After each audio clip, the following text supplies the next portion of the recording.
Hello. Good evening, Clint. How are you? Hi, I'm doing fine. Sorry I'm late, everybody. I was on another call, actually, just wrapping up. A little bit of a crazy day here. Yeah, I think Jill is trying to connect her audio, and Deb, is BJ still coming tonight?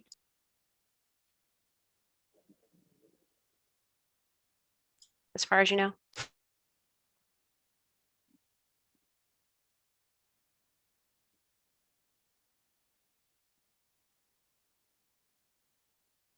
I'm sorry, were you asking me?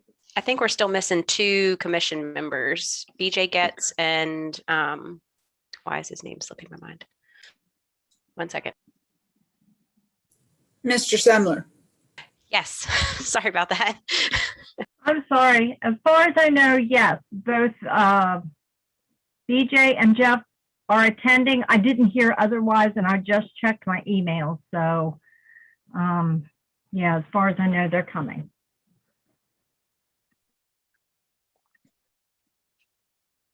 It's up to you. We have started the live stream and the recording, so it's up to you whenever you'd like to start, if you'd like to wait. Okay. Just give me a second here. I just need to kind of get organized. It's been just one of those days. A good day, a really good day, but I'm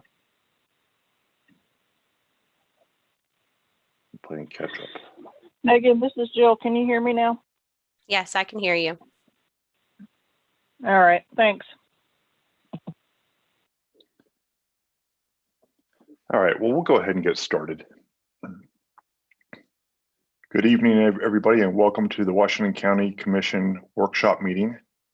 I appreciate everyone taking the time out of their busy schedule to take the time to participate in this and help us move forward on this on the work ahead of us. So let's see here. I apologize. I'm just going to go straight into the first item we have under other business: draft solid waste management and recycling plan. Planner is Travis Allen. Travis, are you here? Yes. Can everyone hear me? Yeah. Okay. Good evening, everyone. This is Travis Allen with Planning and Zoning, and I'm here to provide an introduction to the solid waste and recycling plan. This is a full 10-year update, so we're here to take your questions and comments here tonight, and then we will be sending out the plan for you to actually read, probably in two different chunks, as we're still getting some feedback from the Solid Waste Department and the Environmental Management Advisory Committee on some of the later chapters. So we'll get it out to you in chunks, and then probably a little bit later in April, we'll have another meeting to take your comments further and get a consensus on moving forward with a draft of the plan to eventually send to the state, probably closer to the end of April. The purpose of this plan is to outline the county's existing and future plans for solid waste in compliance with state and federal regulations. It does serve as a link to inform citizens about the county's plans for an essential public service, and it gives us an opportunity to make sure that this plan conforms with some of our larger land use plans, the policies established in those, such as the comprehensive plan, the water and sewer plan, and others. And as stated, we have been working with those other departments very closely in the development of this plan and continue to get feedback from them. The format of this plan is very well prescribed in COMAR. You can see the reference there at the top. It's under the Maryland Department of the Environment article. So it's all pretty well laid out what the content of the plan should be. So tonight I'm kind of just hitting some of the highlights from the plan. You'll read much more in-depth pieces of information about all this stuff when you actually get to the plan itself, but I'm just trying to hit some of the bigger picture items. Chapter 1, as you can see, is kind of the legal institutional framework that governs solid waste. It also includes goals and objectives. At this point, when you look at the draft of the plan, it'll include the old plan's goals and objectives, as those are still being commented on. by those other two departments as we establish new goals for this plan. Chapter 2 looks at various demographic trends as well as employment and industry trends that affect waste generation, and looks at some other regulatory devices such as zoning and the comprehensive plan and their effect on solid waste management. Chapter 3 then is really a characterization of the existing waste streams that are being produced by the county, and a discussion of the various facilities that make up the system. Chapter 4 then looks at those various components of the collection, processing, and disposal pieces of the system, and looks at whether there is potentially alternatives that might exist which would better suit the county's needs in those different avenues. And then Chapter 5 is the culmination of what you have in the previous part of the plan to form an action plan for the next 10 years for solid waste management for the county.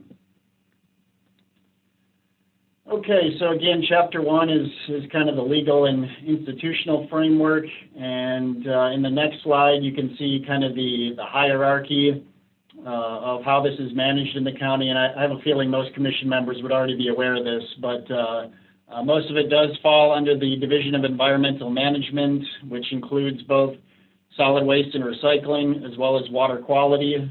You can see all the positions that make up those departments. Our department is here mostly in relation to this plan to help draft the plan, and again, make sure that it conforms with the comprehensive plan and some of our larger land use plans. The Planning Commission and, of course, the Environmental Management Advisory Committee would be the advisory bodies to provide input on this plan to the Board of County Commissioners. Next, looking a little bit at funding for this public service. Solid waste does have its own dedicated account. It is an enterprise fund, which, kind of in simple terms, keeps the revenues and expenditures for this particular program separate from the general fund, so that can be evaluated, whether measures need to be taken to keep the program solvent in the long run. So on the next two slides, you'll see the expenditures first, and then the revenues that would fall under this particular account. The revenues are a little bit more something that can be added to over time if the county finds additional ways to raise revenues, for example, through waste-to-energy projects or things of that nature, which might help to, again, fund additional program costs.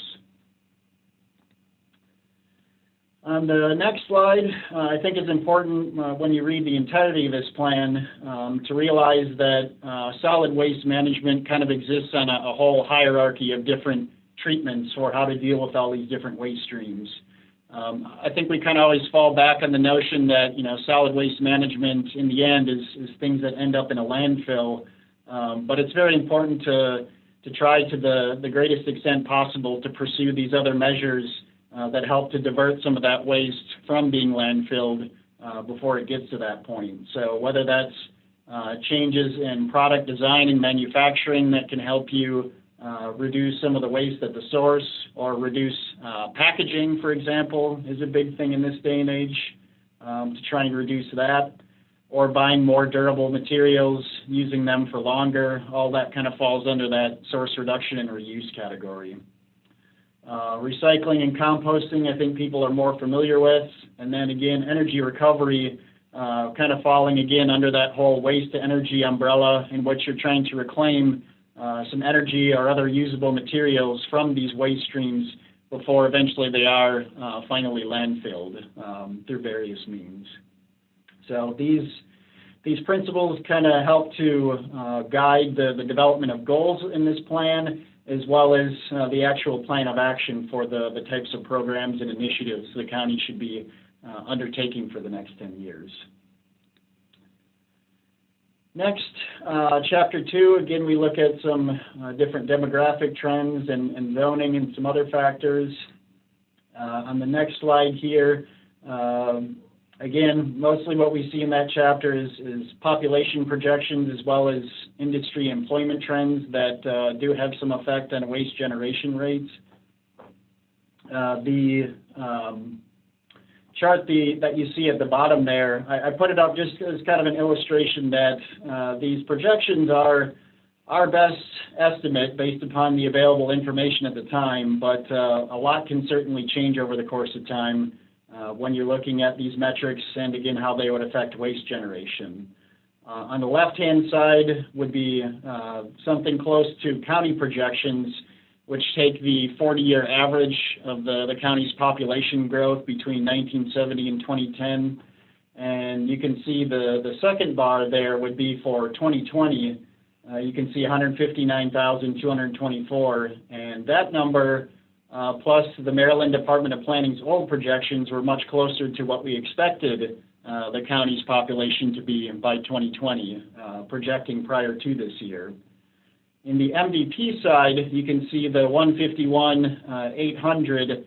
That's the most recent census estimate for the population growth of Washington County since 2010. So you can see it's remained fairly static during that 10-year period.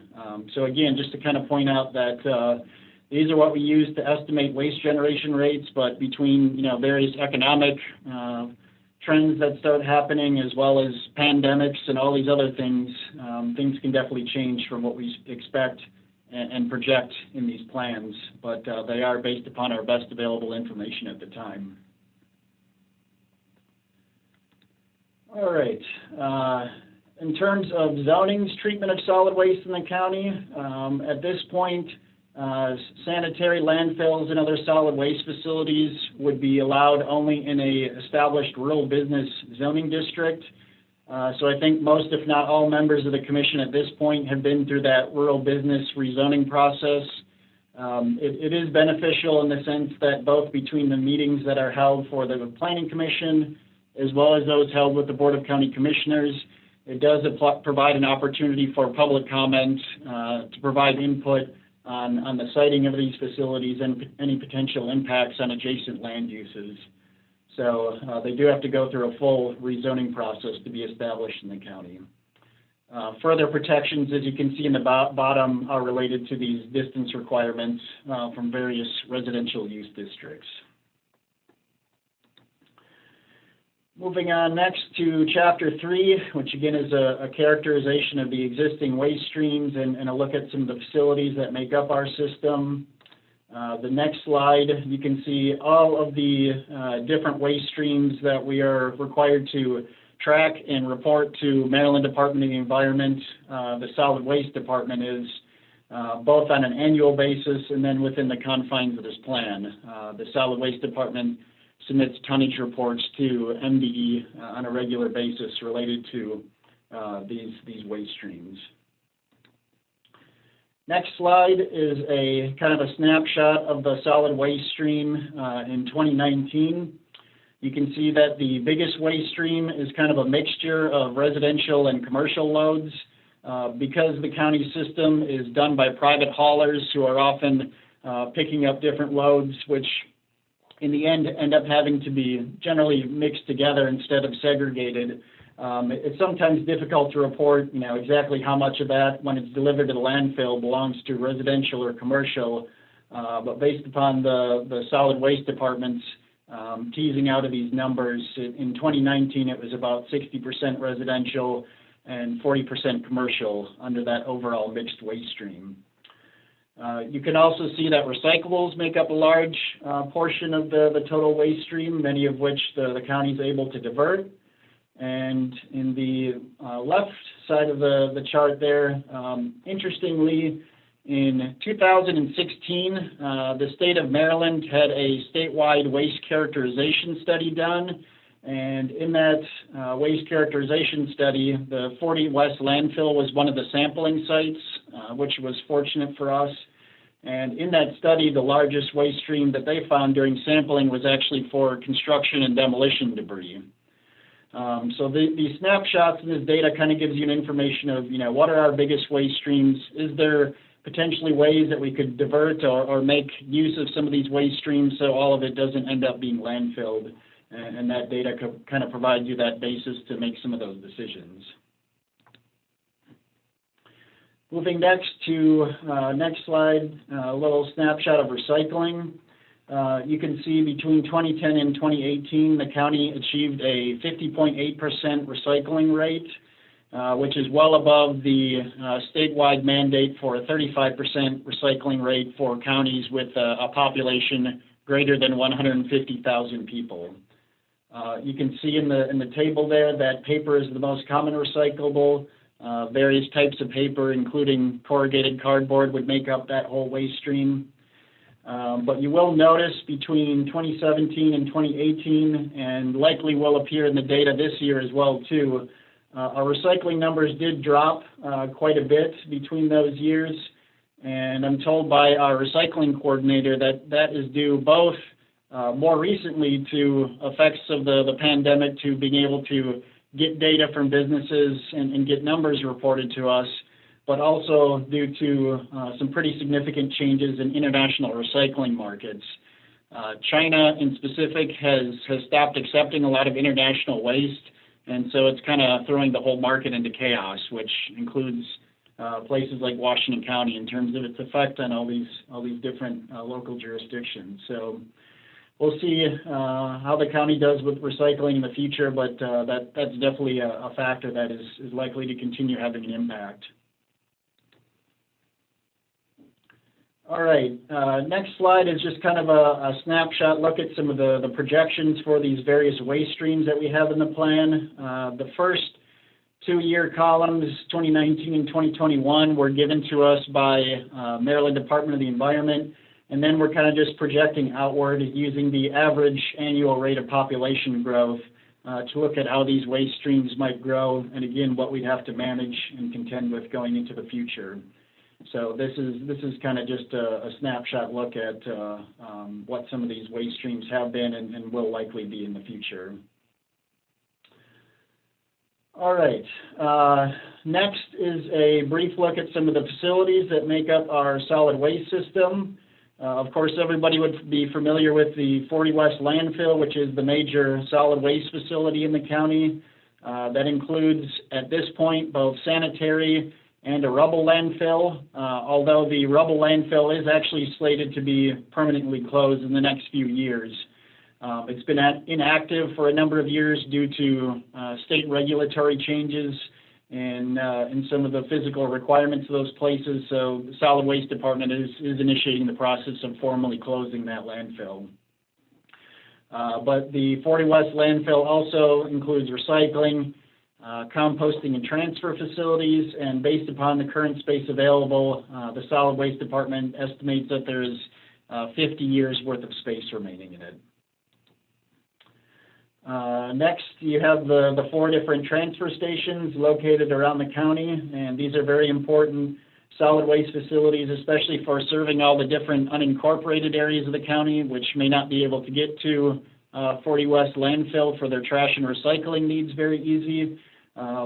Residents can use these places once they purchase a permit, and they do accept all the materials that you see illuminated on that slide. Next slide shows some of the closed and inactive facilities located in the county. There is, a number of these out there from the many years of solid waste management in the county. Only thing I wanted to point out here is that at this point the county has repurposed a number of these sites to serve as places for solar energy generating systems, which of course we'll be talking more about on the next agenda item here tonight.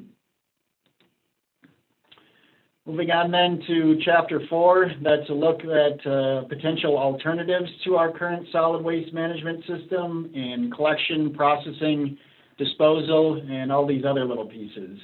So I'm going to look at just a few of those in this chapter.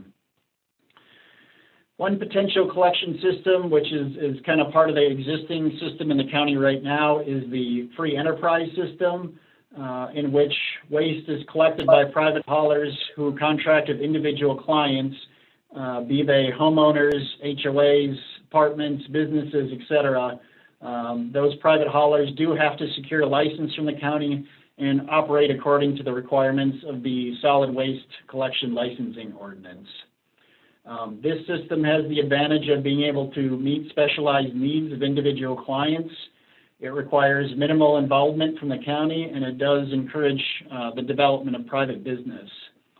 On the opposite side of the coin, it is a less cost-effective system because you have many overlapping routes by haulers serving the same neighborhoods, and you have a little bit less control over the waste flow system going in and out of the county under a free enterprise system. Another potential collection system would be contract collection, in which the county is divided into districts with approximately equal population. Municipalities are either their own district or lumped in with an adjacent unincorporated area, and generally you have one hauler awarded a contract to one collection district. The result of this is that you have a more cost-effective system because you're eliminating some of that route redundancy. It allows you to potentially introduce new regulations in the contracts that are signed between parties, and therefore gives you a bit more control over the flow of waste in the county. There would be significant startup hurdles with a system of this nature, be they fiscal resources that would have to be found, staffing to implement the system, and in the end, there would almost certainly be at least some reduction in competition because there's only a limited number of districts in which contracts can be awarded to. So a couple of haulers would probably be eliminated from the system. Next system, which is kind of the other piece of the county's existing collection system, is hauler licensing, which includes both elements of the franchise and contract systems, and allows private haulers to remain in business if they meet certain regulatory conditions. Those conditions are specified in the ordinance, which has been in place in the county since 1995. So kind of like the open system, you would have competition promoted that hopefully would reduce your collection costs, would give you a bit more control over the waste flow in your system, and similar to contract collection, you'd be able to introduce new regulations through the licensing requirements and potential amendments to the ordinance over time. In this system, however, you're still likely to have overlapping routes, and there's at least the potential that companies looking to avoid some of these regulations may look at alternative avenues to dispose of waste outside of the county to avoid some of the regulations under the licensing ordinance. Another potential collection system is full public operation of the system. In that arrangement, both collection and hauling would be done by the county using its own equipment, and financing would be either through taxation or direct billing. This type of system would give you the greatest control over your waste flow, which would probably most readily help you realize the kind of plan, the kind of goals that would exist in a plan of this nature. Source reduction, recycling, standardized quality of service, because you do have control over the entire system. You would also not have the same profit requirements that a private business would. You would only really need to absolutely cover the cost of the program.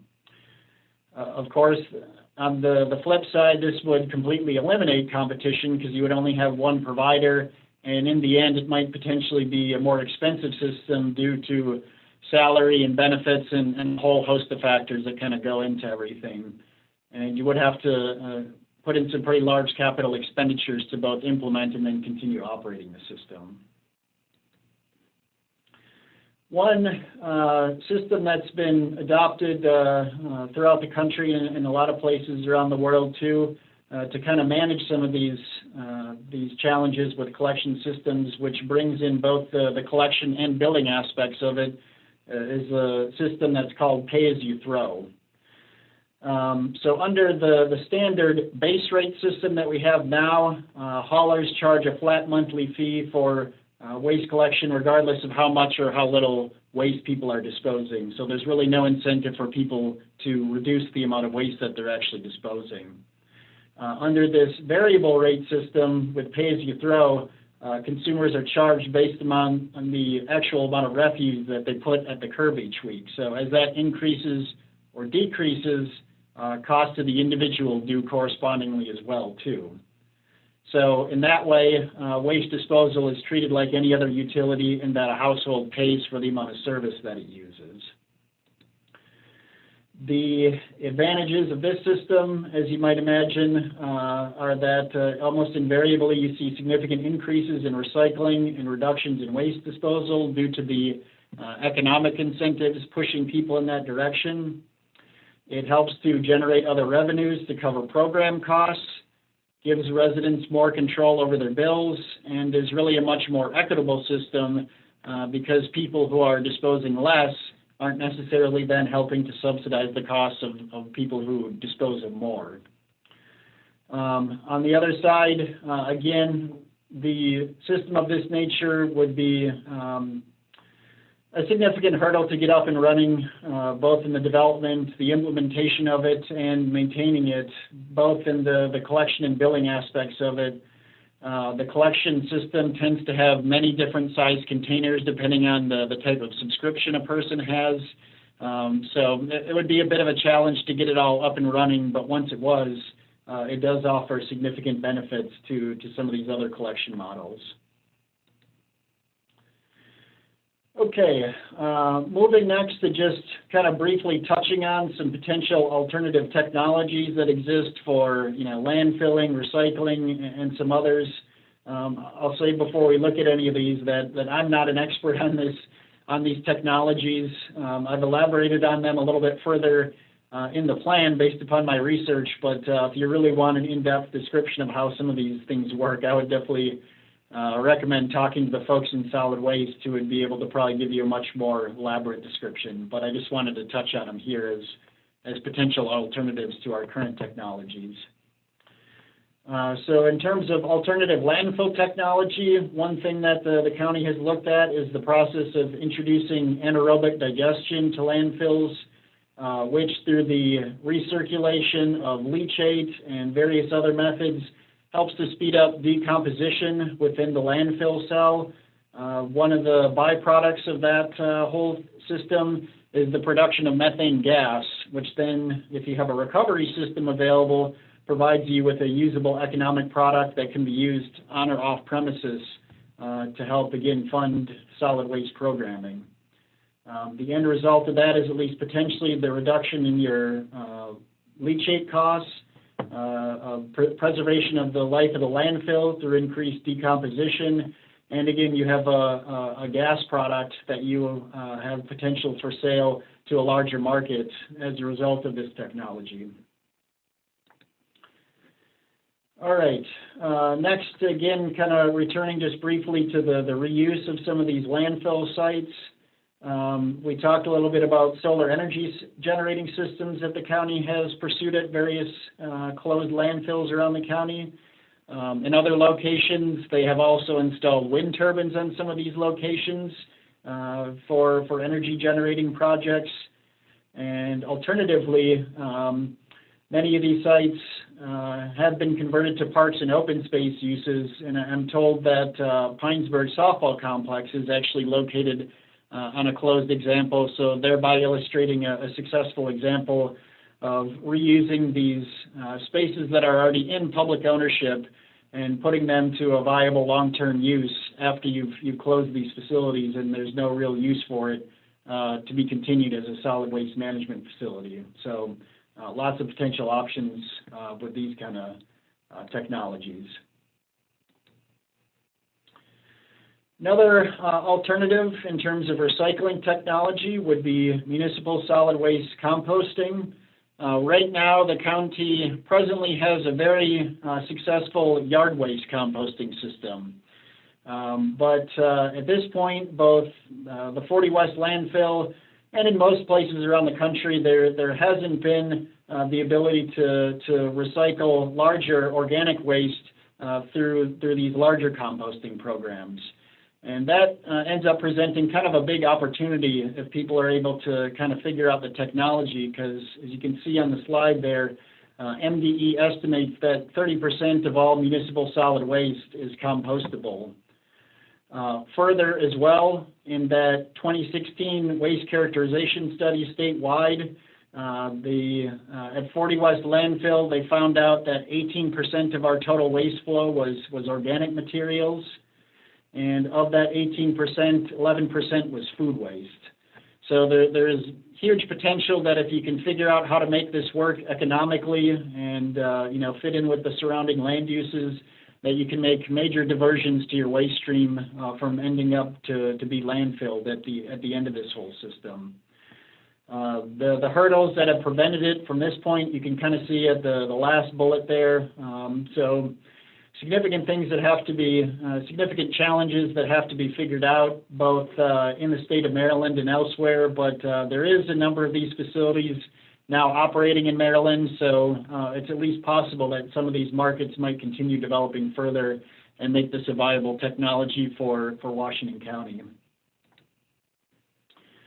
And looking finally at this last technology here, under the energy recovery section, various systems fall under this whole waste to energy umbrella, which takes on different forms and designs depending on what kind of system you'd actually be building. In the picture there, you kind of see a generic example of how one of these systems works.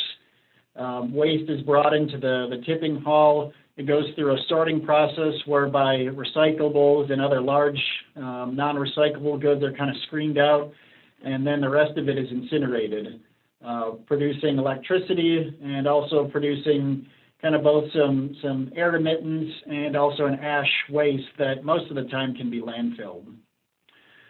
The advantage of these kind of systems is that once they're up and running, there's at least the potential to divert up to 90% of the solid waste from your landfill. So majorly saving you space in your landfill for a much longer period of time is probably the biggest advantage of these kind of systems. There are some disadvantages, however. Oftentimes, public opposition is generated due to the air pollution that results from these facilities. They do have pollution control systems which remove as much air pollutants as possible, but in the end there is going to be some emissions released. And as far as ash disposal goes, the ash is tested before it's sent off-site, and if it qualifies as non-hazardous waste, it can be sent to the landfill. However, if it qualifies as hazardous waste due to a certain level of toxicity, it becomes much more difficult to dispose of some of this stuff. So that's kind of where your public opposition tends to be generated from. These facilities do cost substantially more than other solid waste facilities, mostly due to the amount of time it takes to site, permit, and construct them.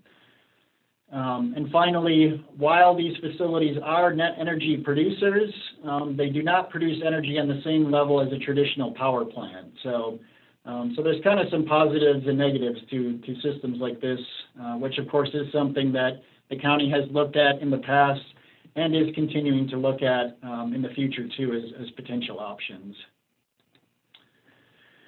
And finally, to wrap up here, Chapter 5 is your action plan. I'm just going to kind of touch on some major things that have been brought up by the Department of Solid Waste and the Environmental Management Advisory Committee. At this point, we're still getting input from those two groups, so Chapter 5 is still a little bit in development, but on the slide that Megan has up now, these were recommendations made by EMAC to the Board of County Commissioners during a presentation that they made to them in November of 2020. So I just wanted to touch on those briefly for a second. You can see that they recommended to the commissioners that they expand the recycling program, both through bringing online another private sorting facility to handle more materials. They also recommended exploring new markets and materials for recyclables. Many other jurisdictions around the country have looked at ways to incorporate recycled materials in various county operations, including public works and engineering projects. One example of that being using a recycled glass as an aggregate in paving projects, just being one example of some recycled materials that different places have used. The county or the EMAC also recommended that the commissioners look at expanding the composting program, and really they essentially have to figure out whether there is a market for all these materials and what it would all take to upgrade from the current yard waste composting system. And finally, they saw some presentations from various companies on the pelletization process. And in one, they looked at converting various waste materials that would serve as a coal substitute to power various facilities using that alternate fuel technology. And on the next slide, these are other things being considered by solid waste. And the way that a lot of these have been portrayed to me by solid waste is that a lot of them may be kind of a part of a package deal, in that in the same way that we talked about earlier, where if you introduce anaerobic digestion, you're also going to have a landfill gas capture system. So a lot of these technologies on this slide may come together depending on what specific projects the county would be looking at pursuing. Then they would also include some of these complementary technologies that might also fall into place as well too. So those are just some of the other ideas that they've been looking at. And finally, again, what we'll be doing from here, in addition to the input that we're happy to get from the commission tonight, we're going to continue to get input from those other two departments as we continue to refine the draft. We will likely have another meeting with the Planning Commission to take your comments and to see if you're ready to move forward with a consensus to send the draft to MDE in the state that we have it at the time, and then eventually probably providing that to the state by the end of April or early May at that point. So again, I know that's a lot of information. The plan is even more extensive, so you'll be able to kind of sit with it a bit longer when you actually read the plan, but we are here to take any questions or comments or concerns on this introduction to the plan. Thank you. Any questions from members of the board? Travis, this is Denny Reader. On the licensing for the haulers, are they allowed, when you have a license in Washington County, are they allowed to haul it in from other states?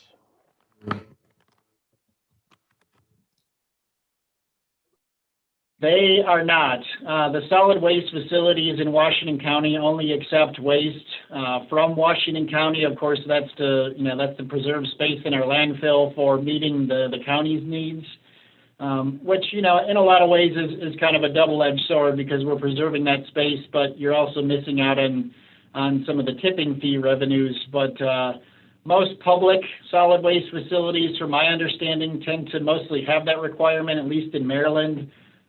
Private solid waste facilities oftentimes are not subject to those same restrictions, so it's a very competitive industry, especially in a multi-state area the way we live in here, where people can just kind of drive across the state border and go dispose it elsewhere if they like the fees better there. All right, thank you. Travis, this is Jeff Sumler. First, I apologize for being late. I have it in my head that everything starts at 7. But a question when it comes to, I think the county shot themselves in the foot several years ago when we went to this multi-sticker deal. If they'd have just raised everybody's sticker, recycling would have been different. I know a lot of people have grumbled about having to pay for a recycling sticker, so they just stick everything in a plastic bag and throw it in those big dumpsters. I just think that was a tactical error that was made by someone, not you. I don't know who, but I just think that was just a fatal error. Yeah, I think people would have different feelings about it too, and we brought that up with solid waste department, especially in relation to some of our recycling numbers and how they've dropped in recent years, as I mentioned. Basically, I think they went to the fee system for recyclables because of the drop in tipping fee revenue that they had in the past. Again, I think a lot of it has to do with the fact that the county can't really mandate that everything is disposed within its borders. A lot of it ends up in Pennsylvania. So over time, really even before the last solid waste plan was finished, I think the county was seeing a decline in tipping fee revenues.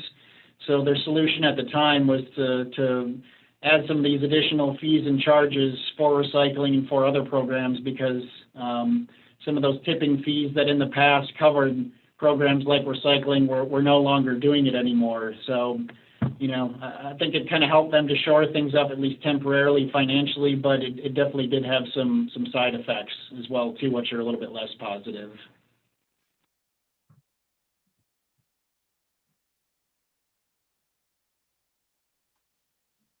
Okay, any other thoughts or insights, questions, etc.?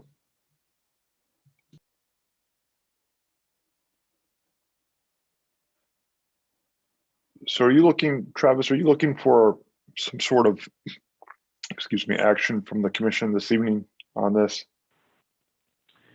Tonight is just kind of an introduction, and so we'll be sending out the plan after this to get more formalized comments. So tonight is really just any input you want to give, and then we'll be getting things more formally, after the meeting and likely in another meeting that we'll be holding. All right, excellent. Thank you. Well, if no one else has any questions this evening, obviously we'll have a chance to review the presentation and the document and follow up with any kind of questions or discussion at a later date. So we'll go ahead and move on to the second item. That's the solar energy generating systems, and Jill Baker is presenting that. Good evening, Jill. Good evening, everyone. So based upon the last few meetings that we've had with the Planning Commission and discussions about solar energy generating systems and locating those across the county, there's been some information that we've put together here. You've seen most of this before, but trying to sort of remind everybody of the different aspects and impacts of these types of uses and how they affect different areas and different ideas on how to handle the siting of these types of uses. So far from the Planning Commission, I've heard the most discussion about the impacts on farmland and prime agricultural soils. You'll see there's a couple examples there of what other places are doing to try to cap the amount of land that's used for these types of uses. At the first couple pages of the document that we sent out, you'll see what our current regulations are in terms of locating these sites, and that we theoretically prohibit these within our priority preservation areas and our rural legacy areas.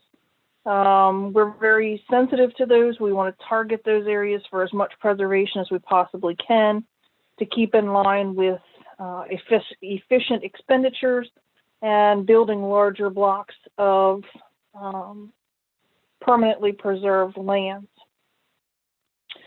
Included within that packet are several maps that we've talked to you about multiple times over the years, including the prime soil layers, where the priority preservation areas are, and location of approved solar energy generating systems sites. So, I don't want to really sit and talk at you more about this. I know you guys have some thoughts, ideas, questions, so I just wanted to go ahead and open it up to the group for their discussion, and we'll take notes and see what comes out of it in terms of what we can do for amendments to the ordinance to handle some of the concerns the group has. Okay, fair enough. Members of the board, we'll throw it open for discussion.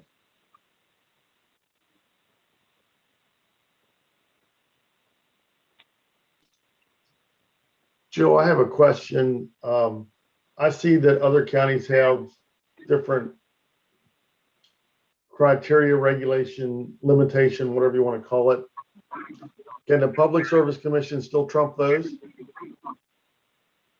Yes. So if we want to put an 11th one in one Baltimore County councilman's district, we can. If the PSC says yes. I'm sorry, could you repeat that? Well, I mean, I think it's interesting, Baltimore County limits the number of facilities to 10 per district of each county councilman. But if they want to put an 11th one in, the PSC can say yes, and the county councilman just has to live with it. Yes, that's correct. Okay.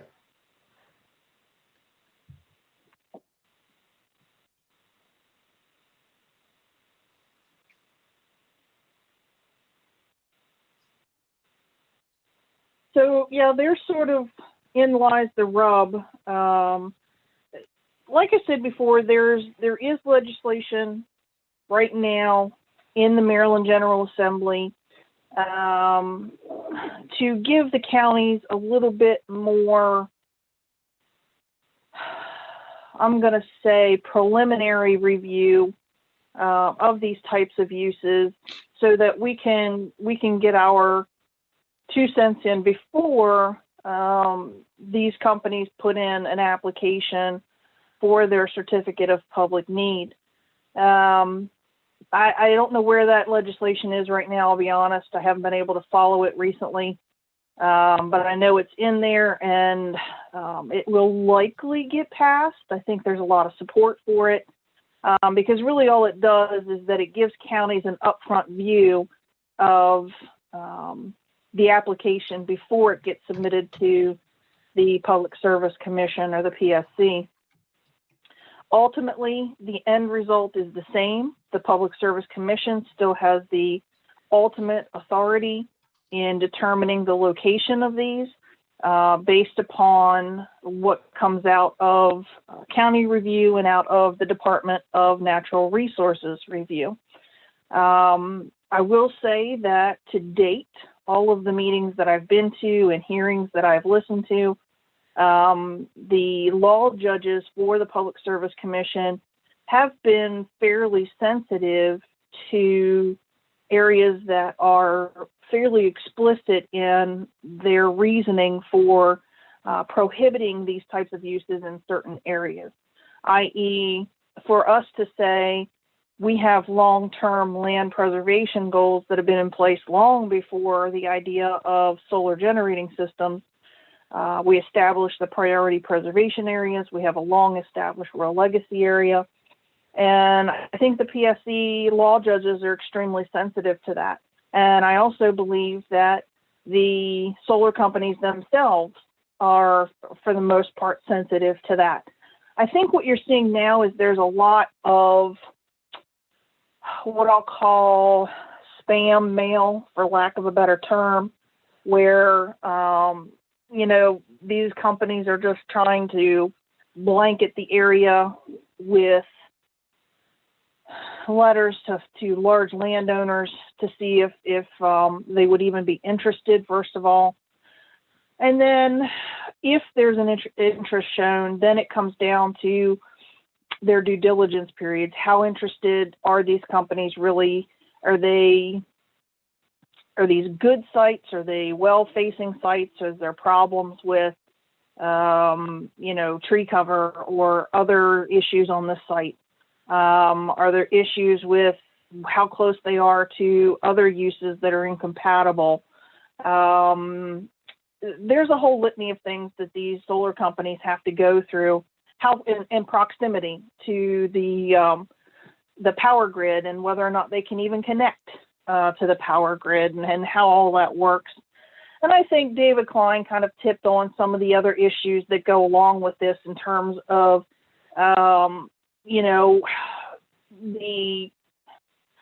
some of the misconceptions about solar energy in terms of its consistency. You're still going to, like he said, have the coal-fired plants and the other power plants, because solar doesn't necessarily provide, that long-term or that steady flow of electricity yet that that would keep the system going. So there's a lot of variables and factors that go into this. So right now, like I said, that's the way it lies in terms of our priorities.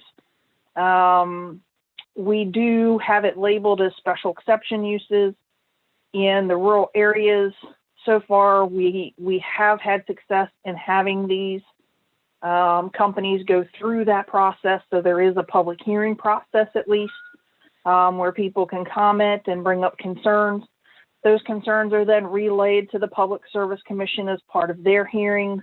And again, I will say that the law judges so far have been very sensitive to those comments. The example I'll give you is perennial solar out at the Greencastle Pike. The neighbors have brought up numerous issues with buffering and landscaping and things like that. And the PSC has been very, very open to those comments and questioned the developers and the solar companies about what are they doing to protect those buffers and so forth. So it's not guaranteed. You could always get a law judge who, goes off on their own and does their own thing. But like I said, at least for the most part, we've had success in at least having some say in where and how these things are located. So I know that there's some discussion here about, protecting agricultural land. Right now, we're doing that to some degree. I guess we'll open that up to more conversation to you guys and how far you want to protect that. Well, this is Denny. I mean, we've tested it over a lot of times. I mean, we talked rooftops, parking lots, so forth. I know the biggest thing with solar companies versus agriculture versus rooftop is stick a post in the ground, mount the solar to it, and they're done. With rooftop issues or structural load that's been added, I don't know what we can do to help move that forward. I mean, there's millions and millions of square footage of rooftops, commercial buildings in the Hagerstown, Washington County area. I don't know. And like parking lots, like the mall, I don't know what we can do to help push that forward. What's your thought on that? Well, we did talk about that a little bit and how to incentivize some of that. I do know that there are several examples we found where these large-scale buildings are actually putting solar panels on the roofs where they can. Obviously, it's a little bit limited because of HVAC and things like that, but we have found several examples of that throughout the county. We can definitely continue to promote that. I don't know that there's a way that we can force that hand. As far as the solar panels over parking spaces, as I've said before, the question then becomes an issue of liability and management and all that kind of stuff. We've tried pilot programs before with large parking areas such as pervious surfaces and things like that. We really just haven't gotten much interest because they truthfully, all they want to be able to do is have nice vast open spaces so that all they have to do with snow plowing and all that kind of stuff is just shove a whole bunch of stuff into one corner and be done with it. So when you create more and more obstacles, which is, I hate to say it that way, but that's the way they see it, is more and more obstacles for them to have to maneuver and worry about and that kind of thing. So I think there's some pilot programs that we could try to do. I can tell you Hagerstown Community College is looking into something like that. The capital investment is pretty massive from what I understand. I meant to get that information from them and I wasn't able to do that. in time for the meeting tonight, but I know they were looking into doing something like that out at the college. But I think the capital investment and the liabilities and just the general inconvenience of it is just not palatable around here right now for most of these larger groups. But I feel like most of the companies that are building these warehouses are using their roof space to the extent they can. I'm trying to think of the examples we found. I feel like the mall has some. I know that the Kohl's shopping building, they have some. I can't remember if the Amazon building, the Amazon building out at Trammell Crow. I feel like they have solar panels. I might not be right about that. But some of them are definitely taking advantage of that as part of their development plans. I know we talked before about floodplain, areas. I mean, if the solar panels are elevated above the floodplain norm, would that be a possibility?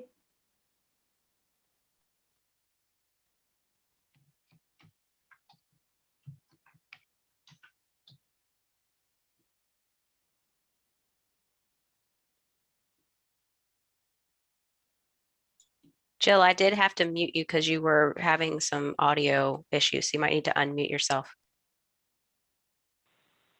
Can you hear me now? Yes, I'm sure your explanation was great. I'm sorry I didn't tell you sooner.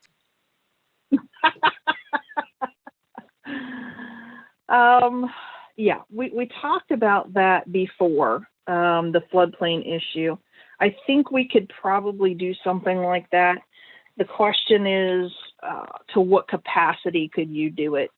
And how much does that affect the impervious surface numbers that go into the planning for stormwater management and so forth? I just don't know those answers. I don't even know. I guess we would have to get our engineering department to run some things for us to see if they could help us figure that out.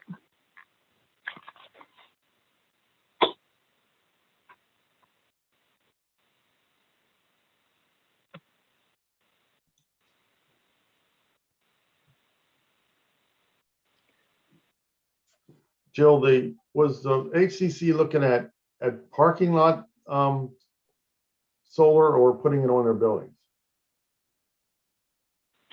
They were looking at a parking lot out there. I think it's such a great idea. Yeah, I think the big issue with rooftops is, as you mentioned, one is HVAC, but other is retrofitting. And I know we're not ever going to be able to require warehouses to put solar panels on the roofs, because then Pennsylvania and West Virginia won't, and we'll be afraid we're losing warehouses to other jurisdictions. So I know we can't do that because that just would be a political no-go.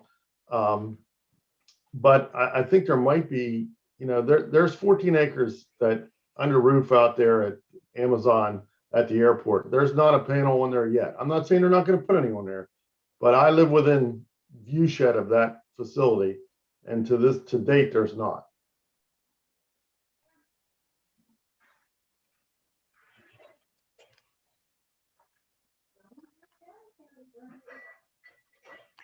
And solar companies, just like water, take the easiest path.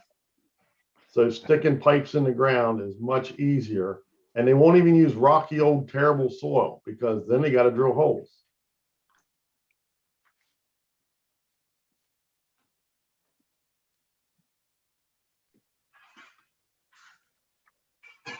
Guys, this is Jer. One of the things when I look at our map of the rural legacy areas and the priority preservation areas, it's kind of discouraging, because as far as I know, none of the farmers were involved in drawing any of those lines. And as far as like the larger shareholders in the county, as far as croppable acres, 3 out of the 4 of the largest crop guys in the counties, their home bases are not within the rural legacy area or the priority preservation area. And that's just something that concerns me, because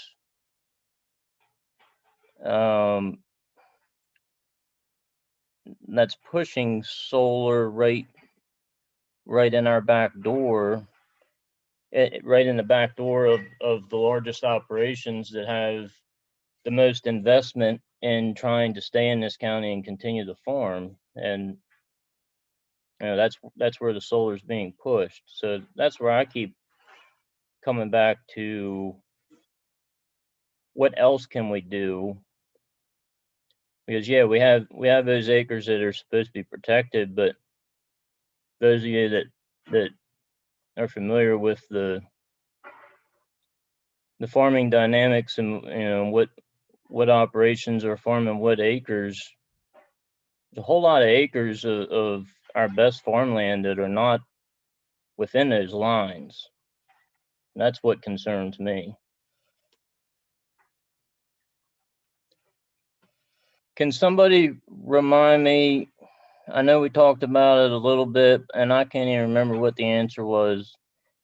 Is there any way that the county can say, well, okay, if you're going to force solar upon us, then we're going to tax you for it because we really don't want it here?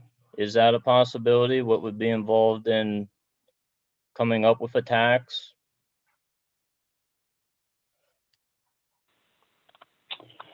I think the conclusion we came to would be that would be a legislative issue that we would have to take to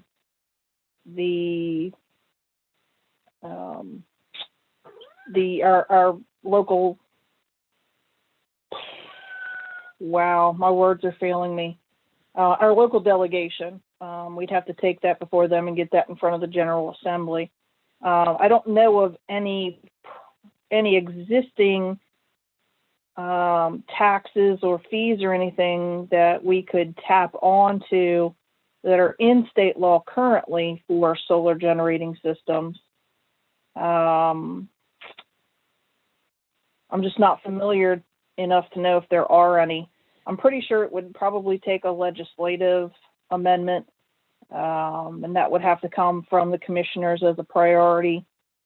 And then sent to our legislative delegation, and then that would go statewide.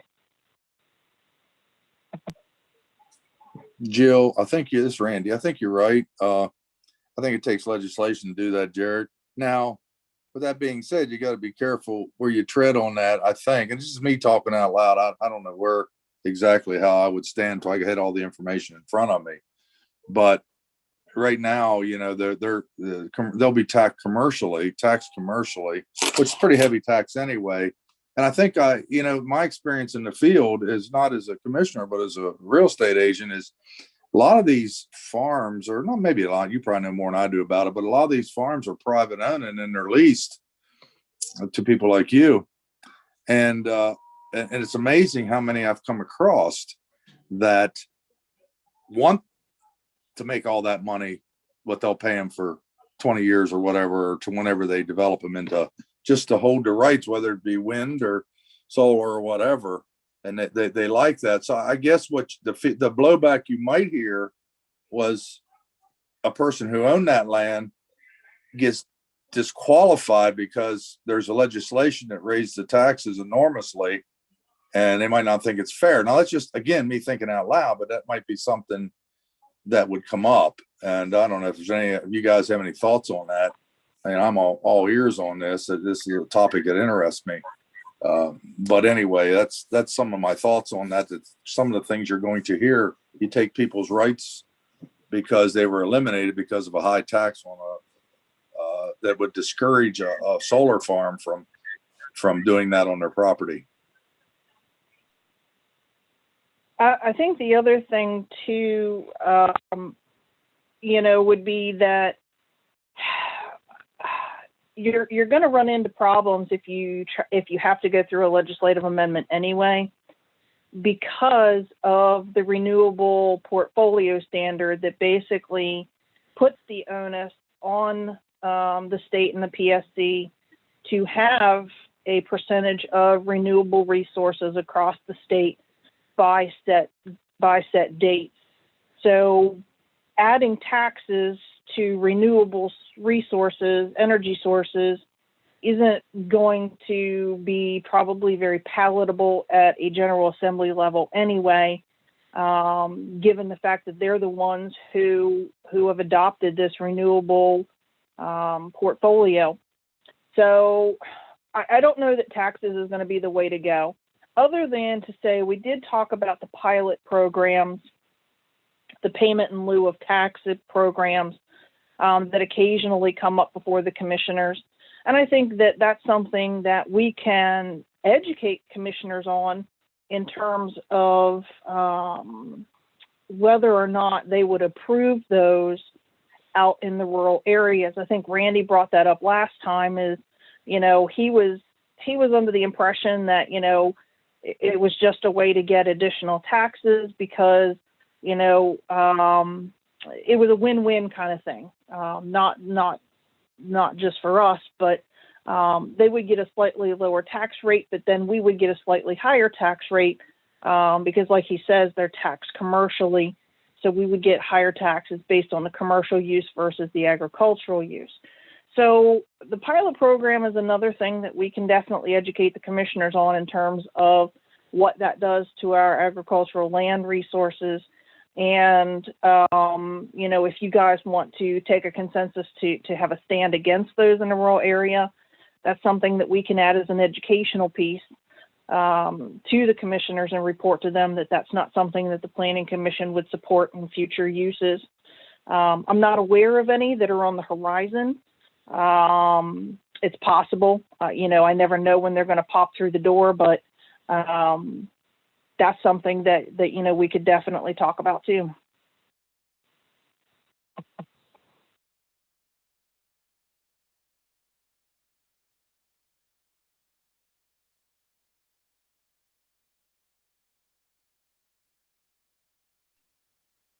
All right, anything else?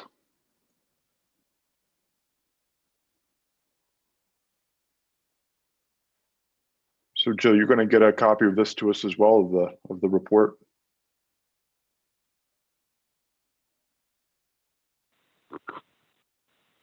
Oh, I'm sorry. Which report? I'm sorry, I was, you're going to take this feedback and compile it? Yeah. So here's what we'll do. Really what I'm seeking from the members tonight is some guidance, some direction on what you want to see in terms of amendments to our zoning ordinance with regards to the solar energy generating systems. So I need some guidance on this issue of agricultural lands and what you would want to do there. I have the pilot thing written down. We can write that into the summary that would go to the county commissioners when we do the zoning ordinance amendment. You know, we can do a lot of things. We can recommend, what was the other thing we wanted to recommend? It was, tax incentives. I think we may not be able to tax solar, but we may be able to locally, and I'd have to look into this again with the county attorney, we may be able to locally incorporate tax incentives into these businesses who put solar on their rooftops or on their parking lots or something like that. So what I'm looking for more tonight is the guidance toward what you want to do from a regulatory standpoint. You know, how far do you want to go with these amendments? Anywhere from barring them completely in the rural area back to letting them everywhere in the rural area. Anything in between is kind of fair game at this point.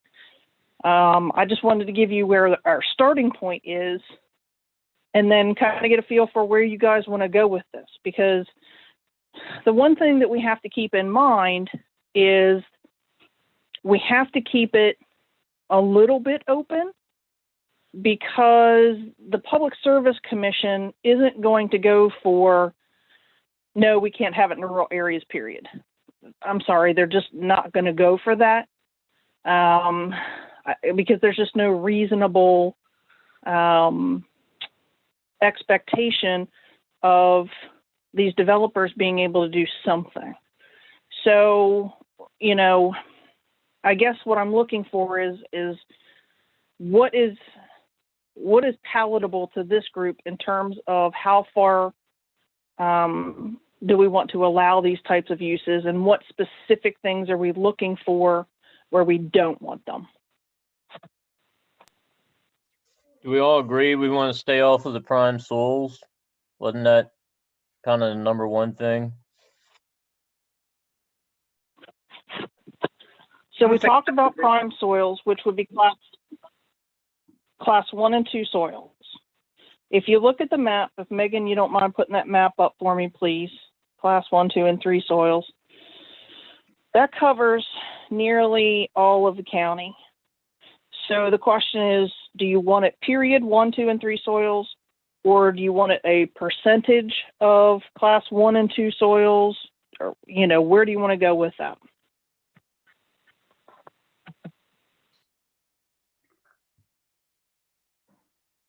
Jill, Mr. Semler makes a comment of the following: the developer of a solar facility shall, to the degree practical, avoid disturbing class 1 and 2 prime agricultural soils outside of the county growth areas.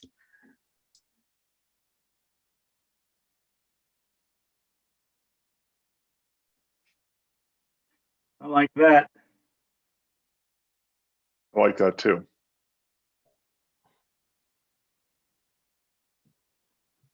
Who came up with that, Jeff? I'm sorry, I sent it to Megan because I meant to send it to everybody, Well, that's all right. but I just stole some of the wording from Anne Arundel County and added a little bit of my own twist to it. You know, I think we can't die on every hill. So the urban growth zone is not a hill we're going to die on. But I'm willing to die just outside of it. And I think you're right. If you try to include all of it, then you know it's just you're not going to be taken seriously in Annapolis. It's just not going to happen, or in Baltimore at the PSC.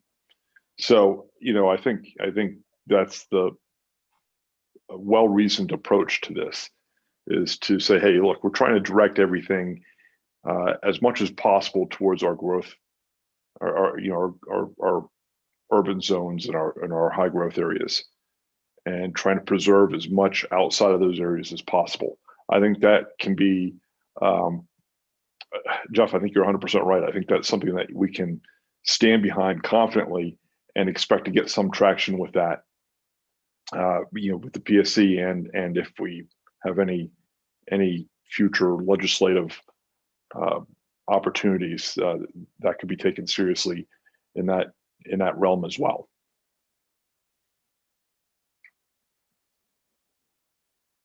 So what else?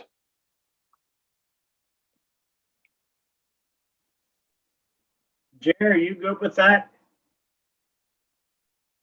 Yeah, I really like that. I don't have any problem with them in the urban growth area. That's where they belong. They're commercial. That's where they should be. But And just understand that would even be on class 1 or class 2 soils in those zones. yeah, but that's, I mean, that's where everybody would expect them, Right. where we would expect them to be. Right. And those soils, go ahead. I'm sorry. People aren't, it's not, my concern isn't just for the farmers. I mean, people aren't building their dream retirement homes inside the urban growth area, because they know that that's fair game. You know, it's zoned to soon become something else. Part of what bothers me is that all of a sudden this solar thing gives every landowner the ability to completely change the landscape for all of their neighbors who thought it was zoned agriculture, and it was going to be agriculture. So they chose where they were going to buy a house, build a house, where they were going to live based off the fact that hey, it's zoned ag, so it's going to stay ag. And then all of a sudden, a landowner can sign a contract and get wealthy off of changing that whole landscape. So I think it belongs in the urban growth area. I think what Jeff has proposed is great. All right, fantastic. Thanks, Jeff. So how about any other thoughts that we might want to have included in this?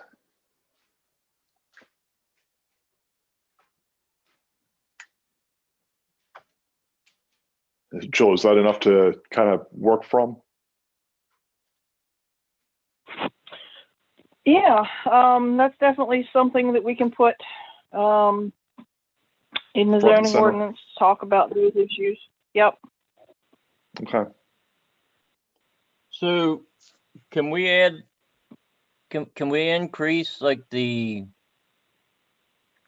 tree buffering to try to protect those landowners that I know, you know, Dave Klein said you don't own the view, but my concern is, like I said, it can, instead of looking out across fields, the landowners are looking out across an ocean of solar panels.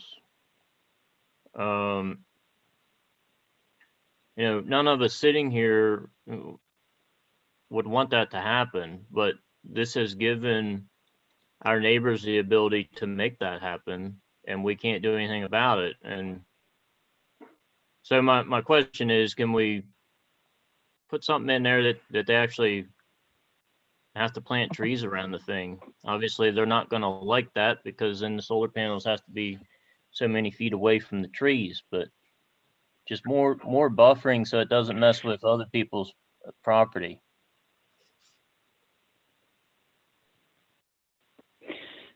So currently in the zoning ordinance, if you would scroll back up to the first couple pages of the document that I sent you guys, there is a section in the ordinance that talks about buffer yards, and it says that the area designated as a buffer yard may include any required side, rear, or front yards. It's a 25-foot wide buffer that would be required when it adjoins either a lot zoned for or that contains the dwellings, hospitals, nursing homes, schools, etc., which in the rural area basically is everything, because it's all zoned for residential.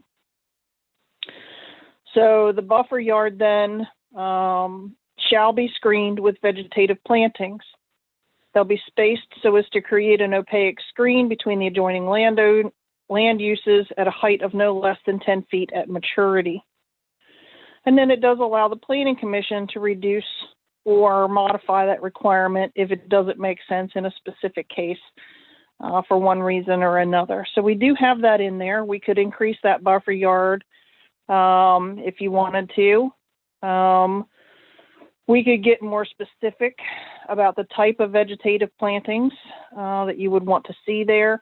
We usually leave it a little generic to give them some opportunity. We just say that it has to create that opaque screen, but we can determine that it has to be opaque screening upon planting rather than 10 feet at maturity.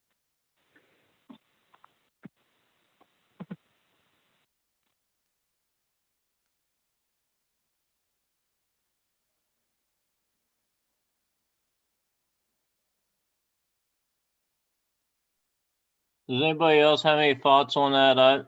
I personally think it should be more like 10 feet when they plant them.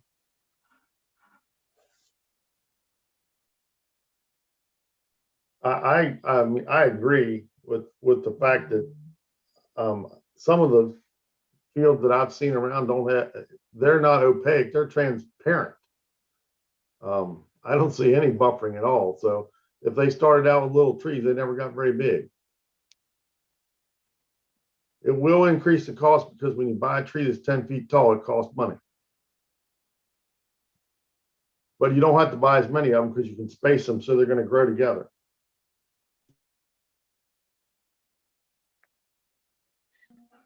Yeah, that's true. That's a good point. Maybe if they have to spend too much money on trees, they'll go to a different county. I'm not against that either.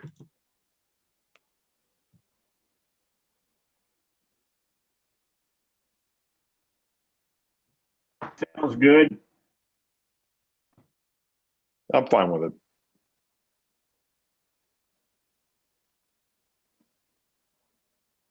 You may find it challenged, but I guess that's something we can cross when the time comes.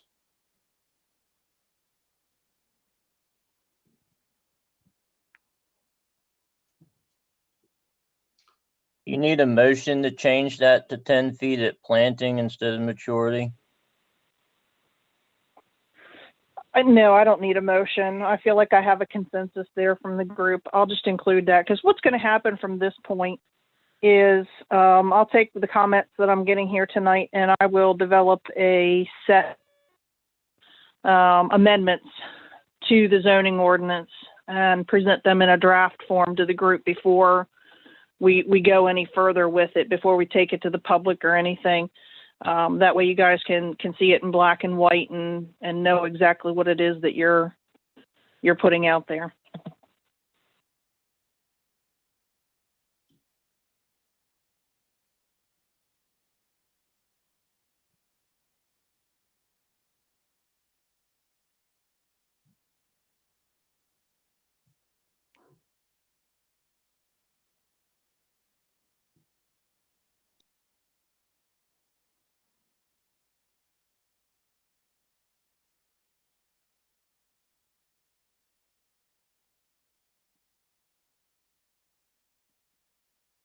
All right. Anybody else? Anything else they want to add?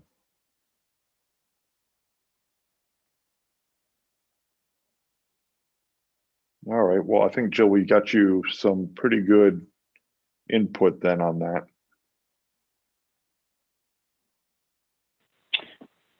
Yep, what we'll do is go ahead and put this in a draft format and get something back to you. I don't know that I'm going to make the April 1st meeting, but at least by May. Okay. All right. Well, great.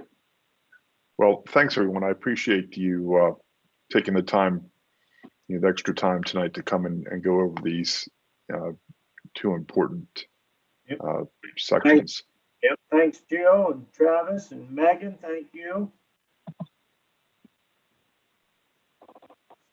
Yeah, Sure thing, anytime. Do I need to have a vote for adjournment? I guess we could do that. I guess I need a motion for adjournment. Motion to adjourn. Is there a second? We got a motion and a second. All in favor? Aye. So moved. Thanks, everybody. I really do appreciate it. I know